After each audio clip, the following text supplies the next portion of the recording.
Assalomu alaykum. Eski kuzatuvchilar, Lo'g'lijon bozorida trend bo'lib turgan mana oshxonaga ustoz oldilar. O'rmasmi bo'l aka? Voy, salomat bo'ling. Zo'msiz, to'g'risi. O'g'lim ash katta kerak-a? Ko'rsat. Ko'tirmalarimni o'qa bu. Trendda internetda aylanib yuribsiz o'qa bu. Mana 7 ta sabay.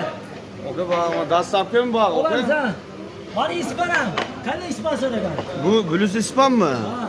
O'qalar. So'sh. Lazerda to'yishlar bulu o'qa. Mana shundoq. Kelganini beraman. Mana sho'rva bu.